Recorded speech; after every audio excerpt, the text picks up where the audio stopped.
दोस्तों, स्वागत है मेरे YouTube चैनल स्टडी 99 में। तो आज हम पॉलिटी में पढ़ेंगे संसद। तो संसद जो है क्या है, संसद किससे मिलकर बनी होती है। तो यहाँ पर अनुच्छेद 79, तो अनुच्छेद 79 के तहत जो है संघ के लिए क्या होगी, संसद होगी। और संसद जो है राष्ट्रपति और दो सदन से मिलकर बनेगी। तो संसद जो है किससे मिलकर बनी होती है, राष्ट्रपति होगा और दो सदन होंगे। तो दो सदन इनमें कौन से होंगे, राज्यसभा और लोकसभा। राज्यसभा को उच्च सदन कहते हैं और लोकसभा को निम्न सदन के नाम से भी जानते हैं, निम्न सदन। अब देखिए यहाँ पे आर्टिकल 80 अनुच्छेद 80 के तहत जो है बताया गया कि राज्यसभा का गठन किया गया। अब राज्यसभा में जो है 238 सदस्य जो है चुनाव संबंधित राज्यों की विधानसभाओं के द्वारा निर्वाचित किए जाएंगे। तो अनुच्छेद 80 में ये बताया गया है कि यहाँ पे राज्यसभा का गठन किया जाएगा और जिसमें सदस्य की संख्या कितनी है, 238 सदस्य संख्या। और 238 सदस्य जो है राज्य की विधानसभाओं के द्वारा निर्वाचित होकर के आएंगे। अब देखिए कार्यकाल।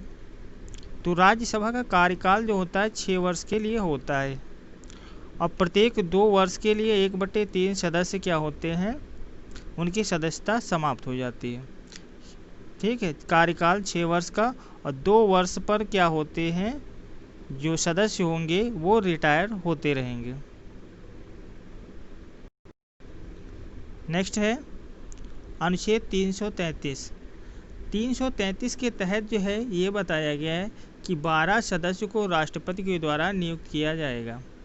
जो अनुच्छेद 333 ये क्वेश्चन पूछा जाता है कि जो है राष्ट्रपति कितने सदस्यों को नियुक्त करता है, तो 12 सदस्यों को नियुक्त करता है। और ये जो है प्रावधान जो है आर्टिकल 33 में दिया गया है। तो राष्ट्रपति नियुक्त करेगा, लेकिन कैसे करेगा, यहाँ पे जो व्यक्ति जो है कला, साहित्य, विज्ञान और समाज सेवा में विशेष योग्यता रखते होंगे वो मनोनीत किए जाएंगे राष्ट्रपति के द्वारा। आगे देखिए, आगे जो है राज्यसभा के पदाधिकारी। तो राज्यसभा में पदाधिकारी भी होते हैं। तो राज्यसभा में क्या होता है, सभापति एक होता है। सभापति जो होता है वो उपराष्ट्रपति होता है, जो राज्यसभा का सभापति होता है। अब देखिए इसके कार्य क्या होते हैं उपराष्ट्रपति के या सभापति के। तो संसद के दोनों सदनों को समान शक्तियाँ प्राप्त हैं। संसद है, संसद में 2 सदन हैं, लोकसभा और राज्यसभा। तो जैसे प्रकार जो है लोकसभा को जो है शक्तियाँ प्राप्त हैं, वैसे ही क्या है राज्यसभा को शक्तियाँ प्राप्त हैं। लेकिन कुछ ऐसे मामले हैं जिन पे लोकसभा की शक्तियाँ अधिक प्राप्त हैं, जैसे धन विधेयक हो गया, ठीक है, और आंतरिक सुरक्षा हो गया। तो यहाँ पर जो है ये है कि सभी शक्तियाँ एक जैसी हैं, लेकिन कुछ शक्तियों को छोड़ करके लोकसभा को अधिक शक्तिशाली माना गया है। अब देखते हैं लोकसभा। तो लोकसभा में पहले जो है सदस्यों की संख्या 500 निश्चित की गई थी और जो है लेकिन 1974 और 1987 के समय जो है सदस्यों की संख्या में वृद्धि की गई और अधिकतम सदस्यों की संख्या 532 की निश्चित की गई। फिर 91 संशोधन के तहत और 2003 के तहत वर्तमान में लोकसभा में सदस्यों की संख्या 532 स्वीकार की गई और ये जो है सदस्य संख्या 2026 तक मान्य रहेगी। तो दोस्तों लोकसभा जो है, ठीक है, लोकसभा को निम्न सदन कहा जाता है और यहाँ पर सदस्यों की नियुक्त होने की उम्र सीमा जो होती है, आयु लोकसभा निर्वाचित सदस्य के लिए 25 वर्ष निर्धारित होती है। राज्यसभा में 30 वर्ष। ये क्वेश्चन छूट गया था तो ये पूछ लिया जाता है कोई छोटे एग्जाम में। तो यहाँ पर देखिए कि लोकसभा सदस्यों की संख्या जो सबसे पहले जो निश्चित की गई थी वो की गई थी 500 और फिर उसके बाद जो है 1974-1987 के बीच में जो है सदस्यों की संख्या बढ़ाई गई और बढ़ाने के बाद जो है संख्या 532 निश्चित की गई। लेकिन यहाँ पे 91 संविधान संशोधन 2003 के द्वारा वर्तमान में लोकसभा सदस्यों की संख्या 532 स्वीकार की गई। 2026 तक ये रहेगी। 2026 तक कोई भी संशोधन इसमें नहीं किया जाएगा, यही सदस्य संख्या रहेगी। आगे देखिए 530 जो होंगे वो प्रादेशिक निर्वाचित क्षेत्र के द्वारा चुन के आएंगे। कहने का मतलब ये है कि 530 जो सदस्य होंगे वो प्रदेश के जो है निर्वाचित क्षेत्र के द्वारा चुन के आएंगे। और यहाँ पर 12 सदस्य संघ शासित क्षेत्रों से चुन के आएंगे और 2 सदस्य आंग्ल भारतीय समुदाय राष्ट्रपति क्या करेगा, मनोनीत करेगा।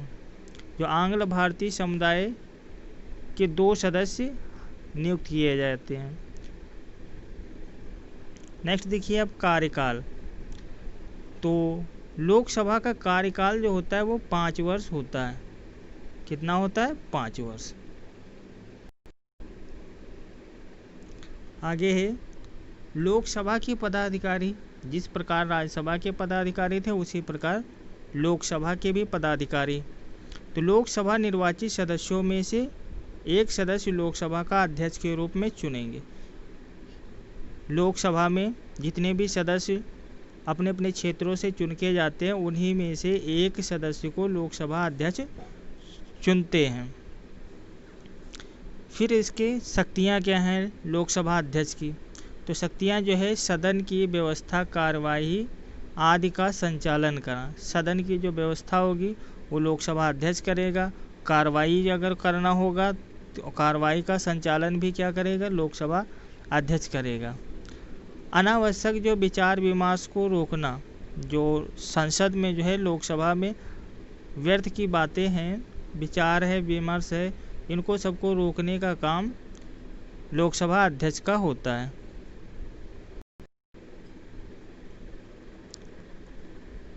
आगे थर्ड, सदस्य की गिरफ्तारी या उसके विरुद्ध कार्य करने की अनुमति देना। किसी सदस्य कोई आपराधिक मामला है तो वो क्या करेगा, पुलिस अगर जो है उसे गिरफ्तार करेगी तो पहले क्या है लोकसभा अध्यक्ष से परमिशन लेना पड़ेगा।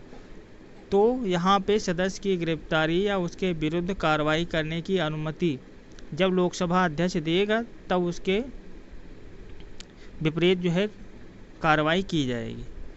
नेक्स्ट है लोकसभा व राज्यसभा की संयुक्त को बैठक करना।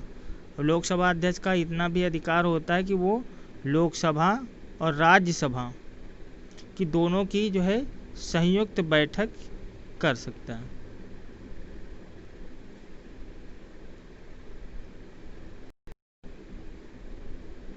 नेक्स्ट है लोकसभा उपाध्यक्ष।